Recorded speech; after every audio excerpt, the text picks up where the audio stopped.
Alhamdulillah, alhamdulillah.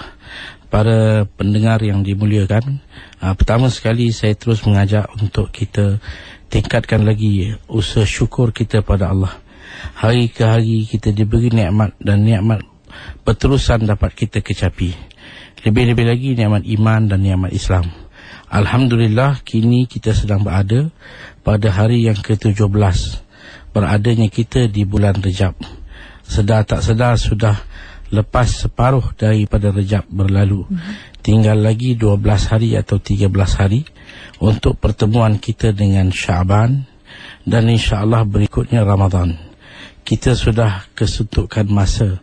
Jadi perlulah kita mengambil peringatan, kerana musim yang sedang kita lalui ini adalah musim yang besar.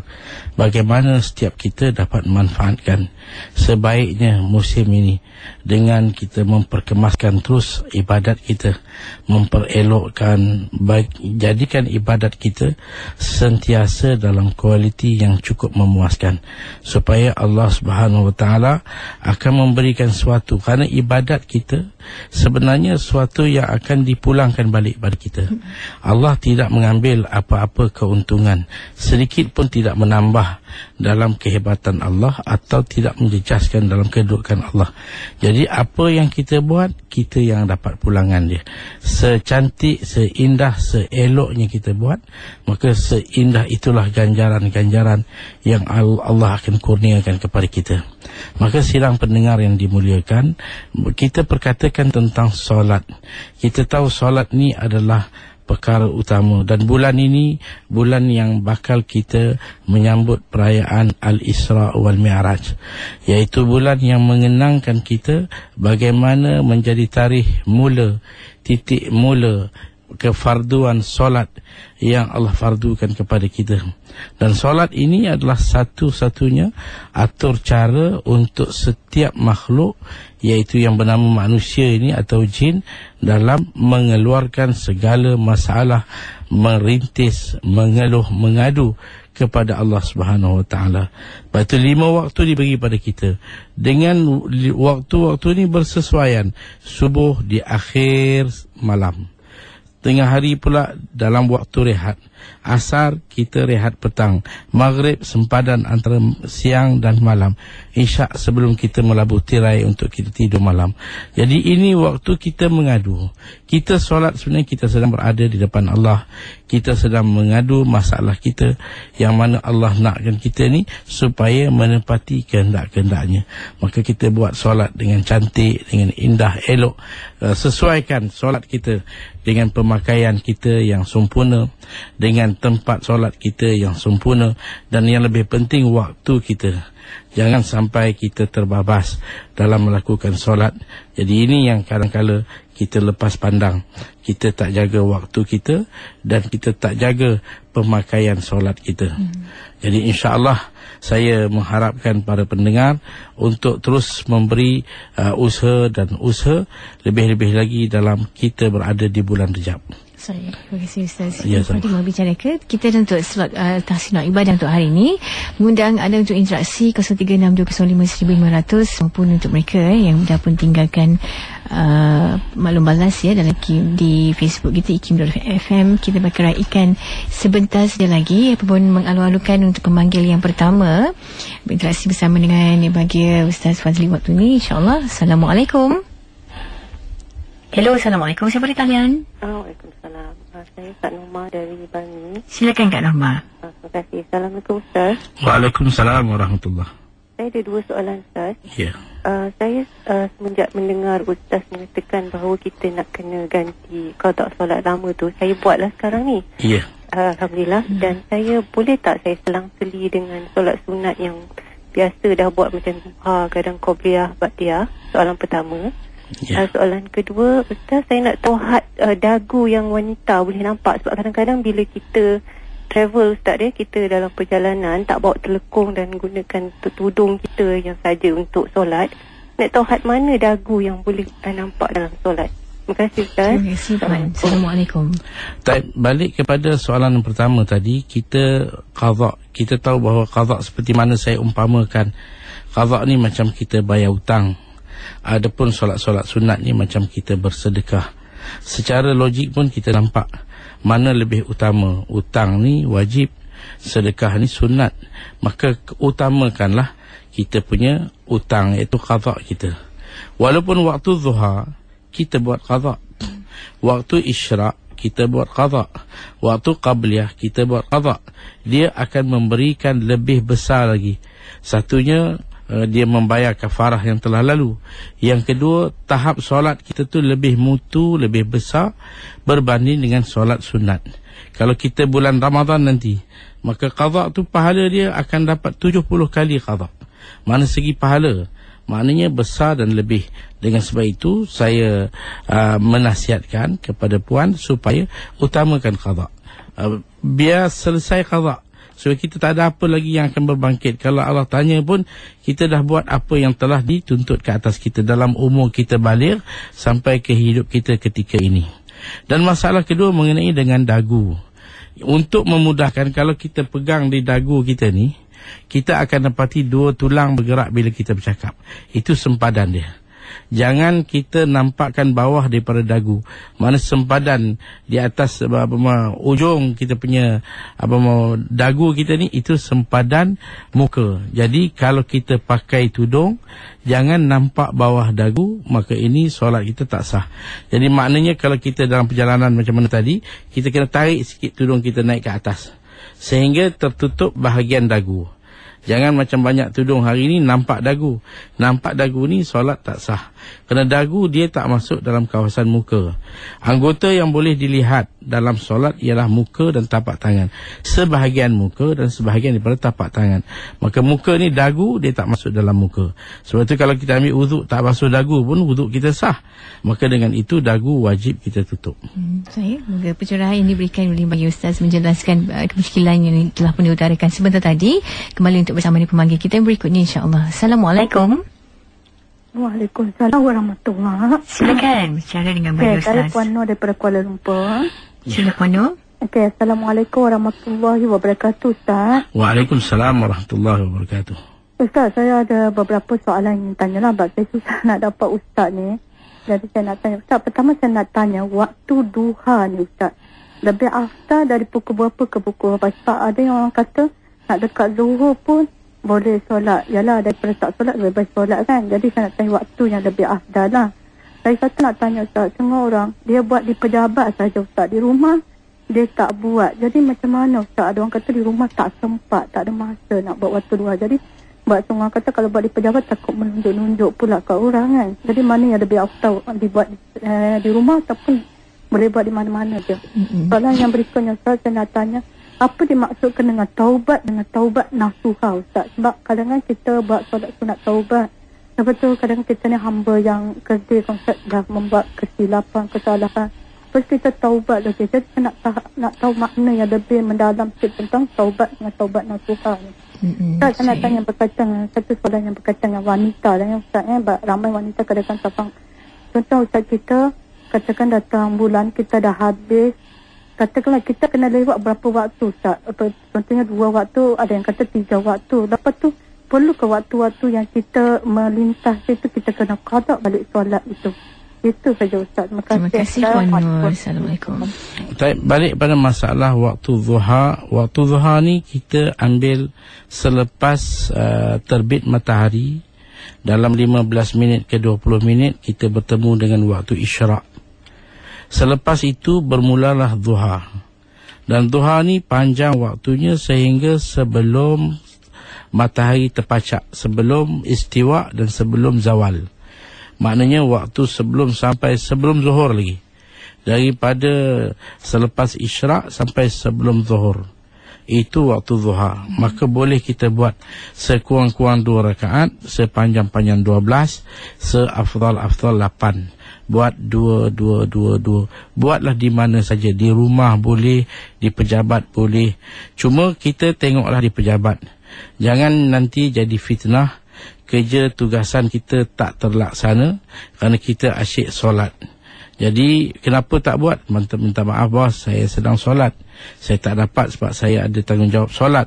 Maka itu tak kena. Kerana ini kerja kita, tugasan kita. Kita menjadi mereka yang bekerja di bawah majikan kita, maka kita beramanah laksanakan kerja. Kebetulan kerja kita dah selesai dan kita mempunyai masa. Kalau kita tak solat, mungkin kita sembang, kita makan, kita tidur. Maka di situ elok kita solat.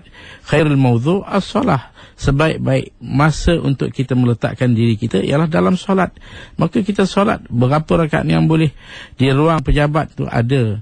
Dan sekarang ni kemudahan surau pun ada. Kalaupun kadang-kadang orang kan kata ini nak menunjuk-nunjuk, mungkin lama kelamaan kalau diasuh dan diasuh, dididik, lama kelamaan dia akan jadi ikhlas. Benda tu kalau dibuat berterusan, ikhlas. InsyaAllah bukan kerana sesuatu. Kita pergi ke surau, Alhamdulillah tak ada pejabat, saya rasa melainkan ada kemudahan surau. Maka kita buat dengan keadaan sunyi, maka kita buat solat. Tetapi dengan syarat tanggungjawab kita tak terabai. Pelanggan-pelanggan yang datang, kita laksanakan tanggungjawab kita. Itu masalah solat. Balik kepada perkara taubat. Taubat ni makna kita kembali. Taba yatubu taubatan, makna kita kembali. Untuk taubat 3 syarat penting. Pertama, hentikan dosa. Kalau satu-satu dosa kita buat, kita kena hentikan dosa. Yang kedua, kita mesti keazaman kita bahawa kita tidak akan lagi mengulangi dosa. Dan yang ketiga, perlu kita ada rasa kesal atas dosa kita. Itu dosa kita dengan Allah. Kalau dosa kita dengan manusia, maka kita kena tambah lagi satu syarat, kembalikan balik hak manusia. Kalau dosa dengan manusia, kita ambil barang dia, balikkan barang. Kita mengumpat dia pun, kita minta maaf kepada dia. Kita tengok, kalau kita perlu detail, kita detailkan. Apa yang kita umpat, kita minta maafkan kepada dia. Dengan syarat, jangan sampai nanti, kalau kita detailkan, mudarat pula menimpa kita, itu masalah. Jadi kita minta maaf kepada kawan-kawan, kepada siapa saja. Itu adalah syarat taubat. Dan untuk membuatkan taubat kita menjadi taubat nasuha, taubat yang memberi nasihat kepada orangnya untuk betul-betul bertaubat, maka 3 syarat taubat nasuha. Pertama, taubat hendaklah dibuat secara menyeluruh. Jangan kita agih-agihkan, ini nak taubat, ini tunggu dulu, nanti Ramadan masuk, ini bila nak pergi haji, nanti ini bila tua, nanti ini bila pencen. Tak, menyeluruh, semua hendaklah ditaubatkan. Yang kedua, hendaklah dilakukan secara cash. Jangan kita tangguh-tangguh. Bila nak taubat, tunggu dulu, awal lagi, masih muda, masih rancak. Tak boleh. Yang ketiga, jadikan penggerak utama kesedaran taubat ini kerana takutkan Allah. Kita kena dengar ayat-ayat Allah, kita dengar hadis-hadis Nabi, bagaimana hukum-hukum, kesalahan-kesalahan, terutama dalam kisah Isra' Mi'raj ini. Banyak sekali berita yang baginda melihat dan baginda beritahu pada kita. Antaranya baginda nampak manusia yang mengangkat beban yang berat letak atas bahu dia, dah tak terdaya, dia angkat lagi. Manusia mengambil batu yang besar, menghempapkan kepala dia sampai pecah. Manusia menarik bibir mulut dia dan gunting bibir mulut dan berbagai-bagai yang baginda melihat. Itu membuatkan kita jadi takut. Api dunia pun kita dah takut, dah tak ada cara dah nak selamatkan, bagaimana api akhirat. Maka ini jadikan sebagai penggerak taubat kita ialah takut kepada Allah. Balik pada soalan yang terakhir, apabila kita selesai kita punya haid, uzur kita dah habis, kalaulah kita rasa tidak berkeyakinan berapa lama, apakah mungkin dia akan mula datang balik, atau kita tunggu 24 jam. Sekiranya dalam 24 jam memang tak ada dah uzur, maka kita qada balik solat yang 24 jam dan teruskan solat macam biasa. Kerana kadang-kadang uzur kita ni dia datang 5 hari, dia berhenti 1-2 hari, kemudian dia datang semula 5-6 hari lagi, dia berhenti lagi. Selagi dalam tempoh 15 hari, maka yang berhenti itu pun dikira haid, yang dalam cuti itu pun dikira haid. Maka dengan sebab itu, kalau kita rasa keadaan kita tak begitu yakin apakah dia dah putus betul atau tidak, maka kita boleh tunggu dalam 24 jam. Kalau dikatakan dia dah putus betul, qada balik yang terlalu. Kalau tidak, dia akan datang semula, maka benda tu tak perlu kita qada. Itu dikira sebagai uzur juga. Terima kasih Ustaz atas penjelasan yang diberikan, dan saya kira kita akan beristirahat seketika dahulu untuk memberi laluan untuk Ustaz berehat sekejap, ya, sebelum kita sambung kembali untuk kemusykilan anda berkaitan dengan fokus kita kepada ibadah solat dalam tahsinul ibadah. Fokus kita kali ini, terus setia bersama kami. We ask Allah to make your love last forever. Let's raise our hands and make dua like the Prophet taught us. And with one voice, let's all say, say, say. Give thanks to Allah for the moon and the stars. Praise Him all day for what is and what was. Take hold of your iman, don't give in to shaitan. Oh, you who believes, no mountain is too high.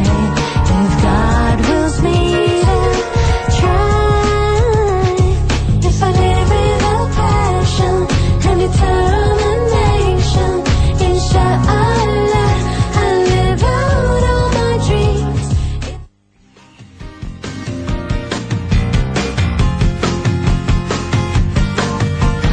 IKIM FM, pilihan utama anda. Terima kasih kepada pendengar yang masih lagi terus setia bersama kami. Dan Alhamdulillah, untuk pertemuan kita yang mengisi slot tahsinul ibadah, kita bakal lanjutkan untuk masih lagi bersama dengan bagi Ustaz Fazli Al-Yamani berkaitan fokus kita masih lagi dalam ibadah solat. Sebarang kemusykilan kita utarakan menerusi segmen kita kali ini. Talian kita dibuka seperti biasa 0362055500. Menaikkan Facebook anda insyaAllah selepas ini dalam ikim.fm. Dan pesanan ringkas ya, kirimkan ke IKIM dan juga takkan pesanan anda hantarkan ke 39111. Dan insyaAllah berbalik kepada pendengar kita yang berikut ni Ustaz ya, untuk kemusykilan mungkin. Assalamualaikum. Waalaikumsalam warahmatullahi. Silakan. Saya nak tanya pada Ustaz, kanak-kanak berumur 1 tahun ke atas, macam mana nak apa yang dikira sebagai najis, macam bila dia kencing, muntah dan sebagainya, macam mana kita nak membersihkannya untuk kita solat supaya benda tu tak lagi najis. Saya terima kasih. Assalamualaikum. Anak kita yang terutama bagi kita di Malaysia ni, anak laki-laki khatannya lewat umur 7 tahun, 8 tahun baru kita khatan. Jadi daripada usia lahir sampailah dia khatan, dia sentiasa membawa najis.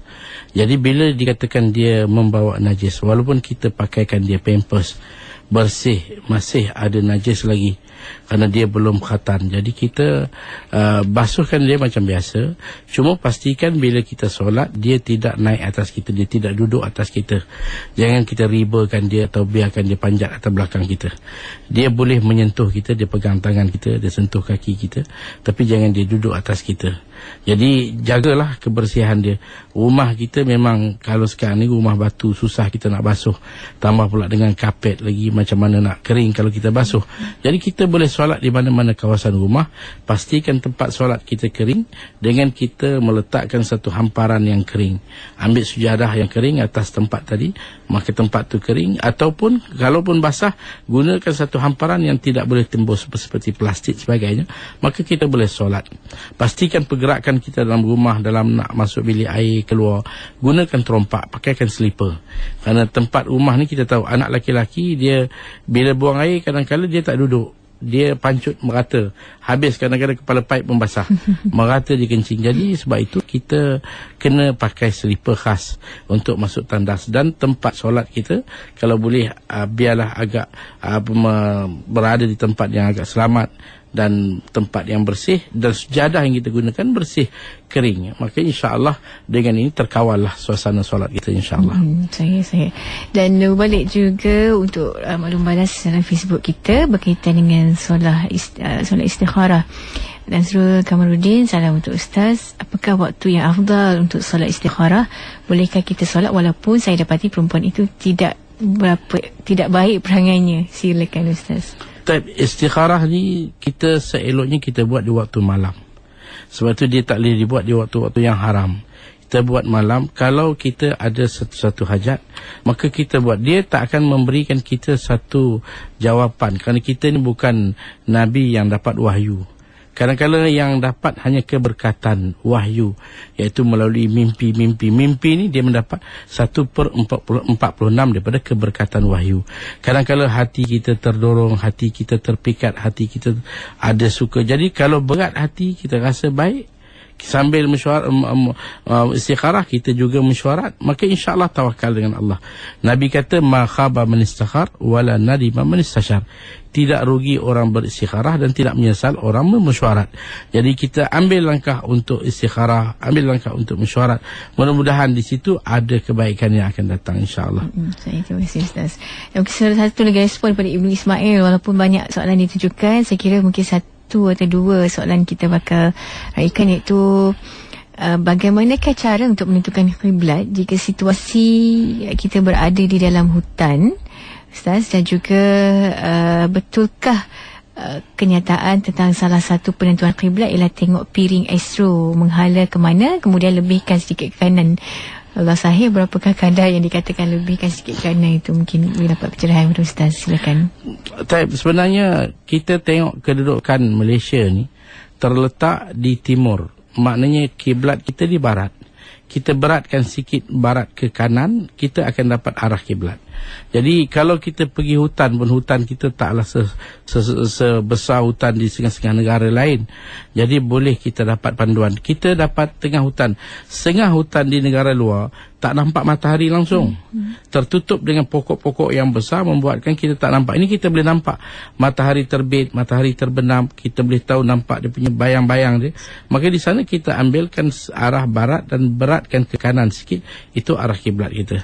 Memanglah saya pun pernah dengar mengatakan piring astro tu untuk mendapatkan gambar yang lebih jelas, arahkan ke arah kiblat. Walau bagaimanapun itu bukan ukuran ataupun sukatan dia, tapi matahari yang bergerak itu kita punya ikat ukuran kita. Bila matahari terbit daripada timur dan terbenam ke barat, maka kita adalah sebelah barat di kanan sikit. Maka itu kiblat kita insya-Allah. Terima kasih Ustaz untuk soalan daripada Ibnu Ismail, dan juga kembali untuk bersama dengan pendengar kita di talian. Ramai kat yang nak bersama dengan Ustaz. Atas kesempatan ini kita bersama pemanggil berikutnya. Assalamualaikum. Silakan. Ya, silakan. Siapa di talian? Saya Nur Rafiza. Nur Rafiza bersama dengan Ustaz, silakan. Assalamualaikum Ustaz. Waalaikumsalam warahmatullahi. Saya nak bertanya, boleh tak kalau kita tunaikan solat di dalam kenderaan sewaktu bergerak, walaupun kiblatnya berlawanan, macam nak solat fardu maghrib tu kan nak dekat habis waktu dia, lepas tu boleh tak kita solat dalam keadaan kenderaan yang sedang bergerak walaupun berlawanan arah kiblatnya? Itu saja saya tanya. Menjawab kepada masalah soalan di atas kenderaan. Solat di atas kenderaan sebenarnya hanya dibenarkan untuk solat-solat sunat. Bila kita nak solat sunat, kita boleh solat sunat asalkan kita punya hala tuju kita betul.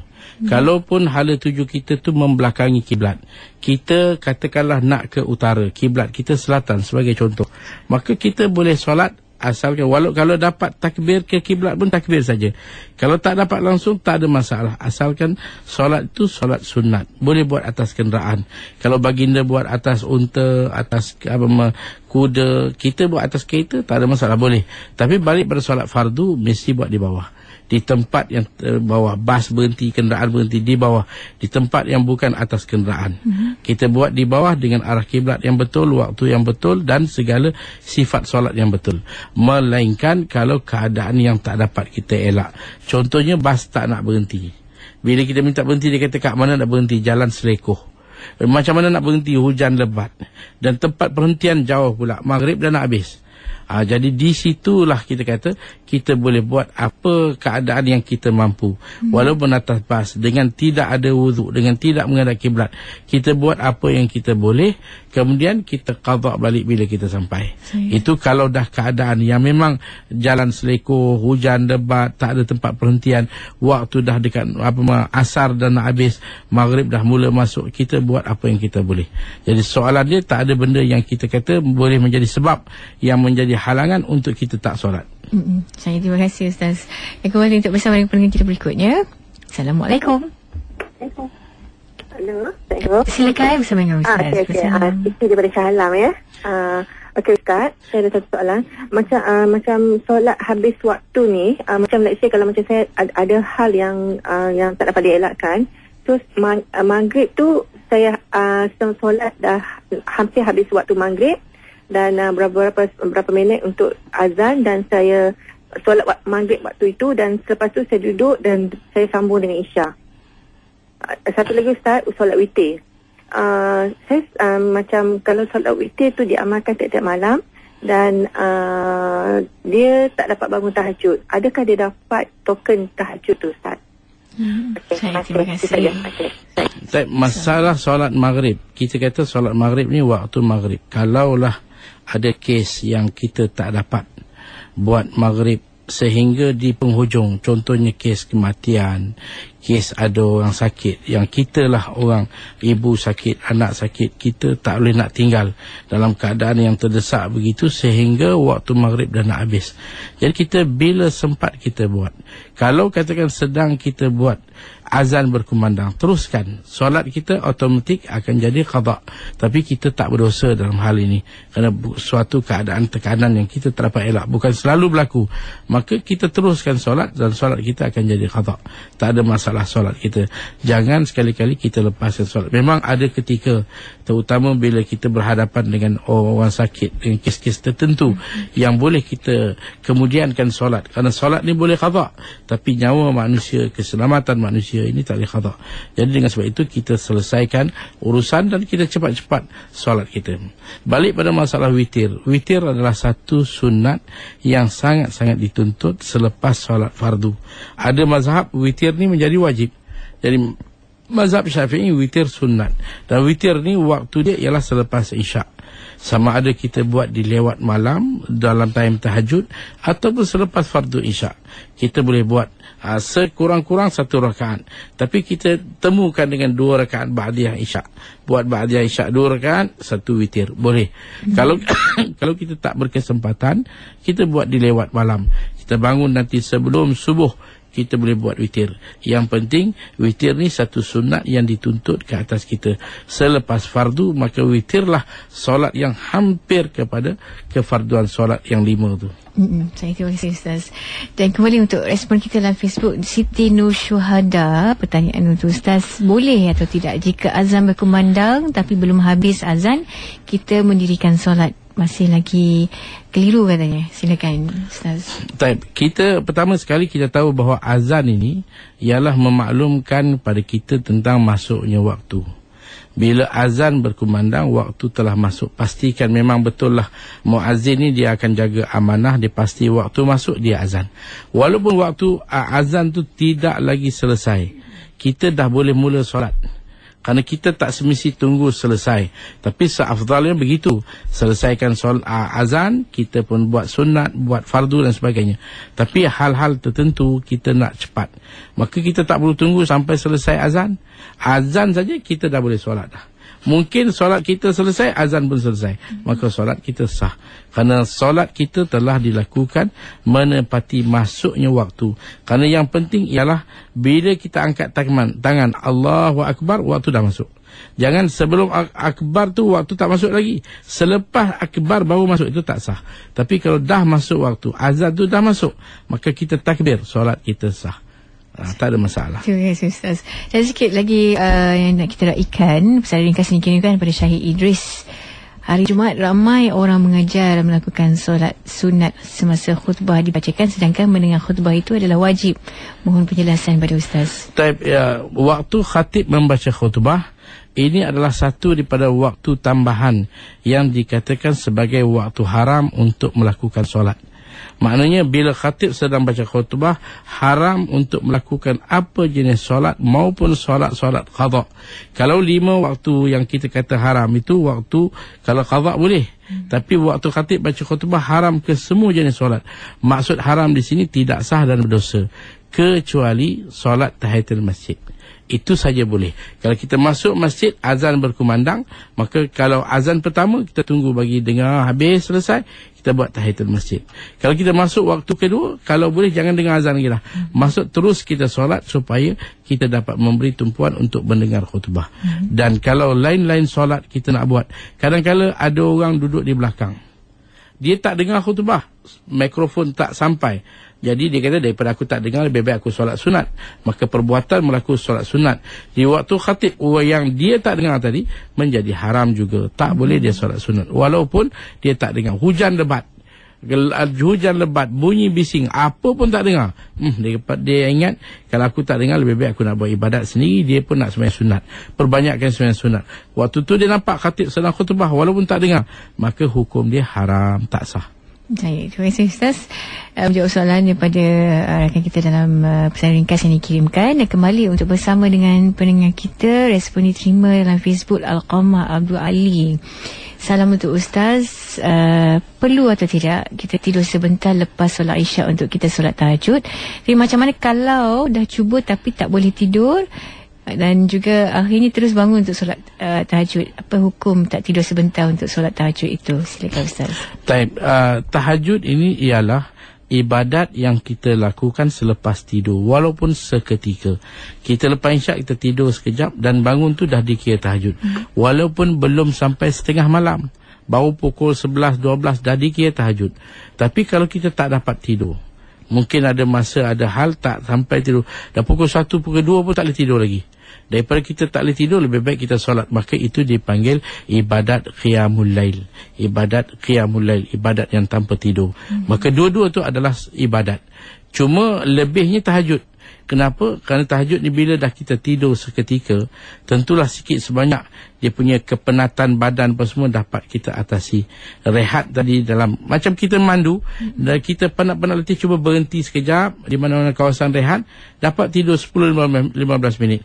Kemudian kita pandu semula. Lebih baik daripada kita paksa diri kita dalam keadaan penat. Kadang-kadang keadaan yang tak kita duga boleh berlaku.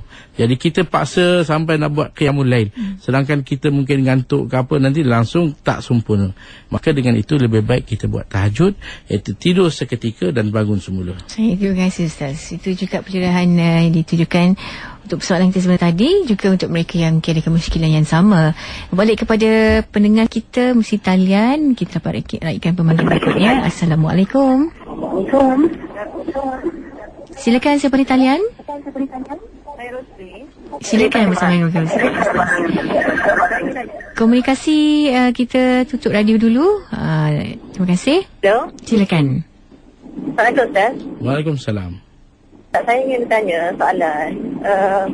Untuk ibu bapa yang telah meninggal dunia, bagaimana dengan solat dan puasa mereka? Adakah anak-anak wajib mengqada puasa dan solat mereka? Terima kasih Ustaz. Assalamualaikum. Silakan Ustaz. Untuk ibu dan bapa kita yang telah meninggal, dalam perkara solat, kita anak-anak tak dituntut untuk mengqada, kerana ini tanggungjawab masing-masing. Setiap orang memikul tanggungjawab masing-masing, maka dia akan dipersoalkan apa yang dia telah buat di dunia ini. Balik kepada masalah puasa, ya memang anak-anak perlu mengambil tanggungjawab untuk mengqadakkan puasa. Sebab itu kita kena melihat, terutama di hari-hari ibu bapa kita sedang uzur, sedang sakit tua, terutama bila datang Ramadan, dia tak boleh puasa disebabkan penyakit tua. Jadi di sini kita kena, kalau memang itulah sebulan dia tak boleh puasa sebab tu, maka kita tak perlu nak qada apa-apa, cuma kita kena bayar fidyah. Untuk 1 hari 1 cupak kita bayar. Tapi kalau katakan dia tak puasa sebab sakit, katakanlah dia sakit 10 hari, kemudian lepas raya sepatutnya dia qada, dia nak rehat lagi dengan anak cucu semua, berlalu beberapa bulan dia meninggal, maka kita sebagai anak bertanggungjawab. Sama ada kita puasa, ambil anak, kebetulan anak katakan 10 orang, masing-masing ambil 1 orang 1 hari, setiap 1 orang 1 hari, buat semua orang ni 10 hari, maka selesai.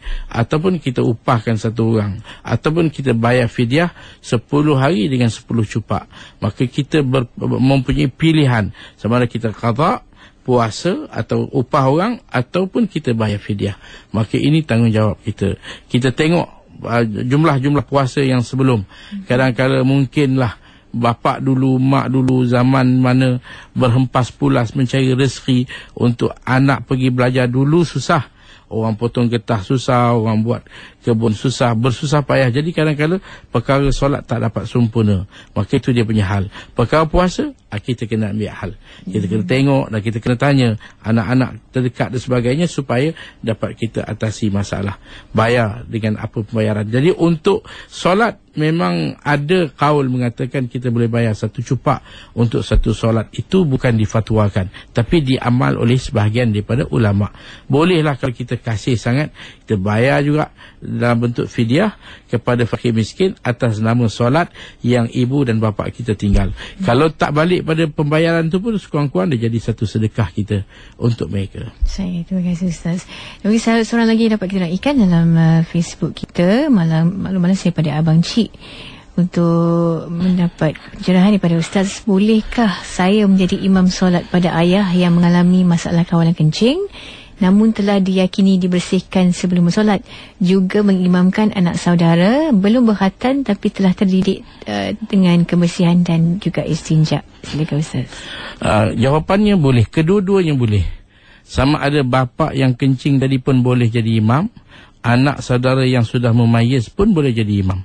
Kita pun boleh jadi imam, mana-mana pun boleh, asalkan berkelayakan dengan kesempurnaan pembacaan dan sebagainya, boleh. Kerana bapa tadi katakanlah kalau dia seorang yang berumur dan seorang yang mempunyai kelebihan menjadi imam, tiba-tiba datang uzur, keadaan kencing yang tak tus, yang terpaksa berbalut, tak ada masalah. Yang perlu diambil wuduk setelah masuknya waktu, dan wuduk diambil secara berturut-turut, ditutup, jangan sampai menitik, maka dia yang menjadi imam. Kita tahu bapa kita uzur, dia jadi imam, maka boleh, tak ada masalah. Tapi kalau dia minta anak jadi imam pun boleh, tidak jadi hal. Terima kasih Ustaz. Kembali untuk bersama dengan anda, Muslim Talian. Assalamualaikum. Waalaikumsalam warahmatullahi. Silakan bersama bagi Ustaz. Saya nak tanya mengenai solat di dalam kapal terbang. Boleh saya cakap dengan Ustaz? Ya, saya. Silakan. Assalamualaikum Ustaz. Waalaikumsalam warahmatullahi. Saya nak tanya, kalau misalnya kata kita nak pergi ke Australia kan, dia berlawan arah jam kan? Ya. Bermakna kalau naik flight pukul 10, Zohor dan Asar di dalam flight kan, dan sampai ke destinasi itu dah masuk waktu Isyak. Jadi Zohor dan Asar tu di dalam flight tu boleh tak dibuat jamak, dan masa dah sampai tu nanti, sebab Ustaz kata tadi dalam kenderaan tak boleh solat wajib. Kalau dah sampai ke destinasi tu wajib solat balik kalau masih ada waktu kan. Dalam solat kita sekarang ni, konteks kita bermusafir ni kan, nanti bila dah turun Zohor Asar tu nak buat jamak ke ataupun kita solat tamam? Baik. Terima kasih Ustaz. Ya, Assalamualaikum. Waalaikumsalam. Jadi bila kita dalam perjalanan flight, macam dia flight dengan bas ni beza. Bas ni kita boleh suruh bas tu berhenti turun solat. Flight ni kita tak boleh suruh dia berhenti tengah-tengah turun nak solat kat mana. Jadi atas flight lagi pun, flight ni dia masalahnya kalau kita duduk ekonomi kelas, tentulah kesuntukan tempat semua tak mengizinkan. Jadi kita kena solat. Cuma kalau kita naik MAS ke mana-mana flight, yang boleh kita tanya pramugari dia ke apa pun, siapa tentang waktu solat. Dia akan beritahu kita waktu solat dah masuk, waktu solat dah keluar. Kita boleh tanya arah kiblat dan sebagainya. Kita buat di tempat kita duduk. Allahu Akbar, dalam keadaan kita tak ada wuduk pun boleh buat. Kita boleh buat jamak kerana kita musafir. Maksud perjalanan kita elok, bukan suatu yang tak elok, untuk belajar ke, untuk ziarah ke, apa saja, urusan dunia sekalipun, maka kita boleh buat solat secara jamak, buat Zuhur 2, Asar 2. Cuma bila buat tak sempurna, tak dalam keadaan berdiri, rokok sujud tak sempurna, bila kita sampai ke tempat mana kita sampai, maka waktu sampai kita pakai waktu sana.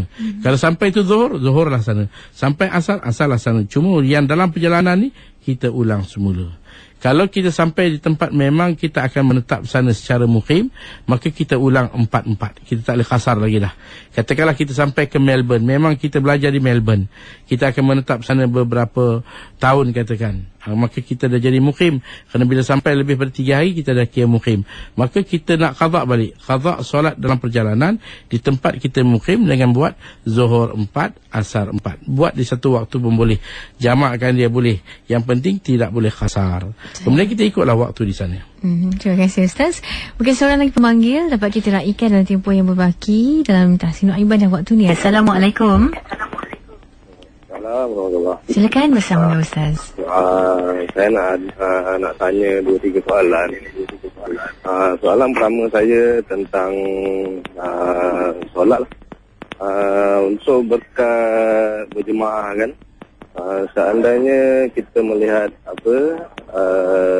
seorang tu bersembayang, jadi kita nak berimamkan dengannya. Jadi kita dengan nak berimam, dia sembahyang laju-laju kan. Jadi maknanya dia permudahkan solat. Jadi kita yang sebagai makmum ni tak dapat nak mengikuti beliau lah. Itu soalan pertama. Jadi soalan kedua saya tentang puasa ni kan. Dalam 2-3 bulan lagi kita akan berpuasa kan.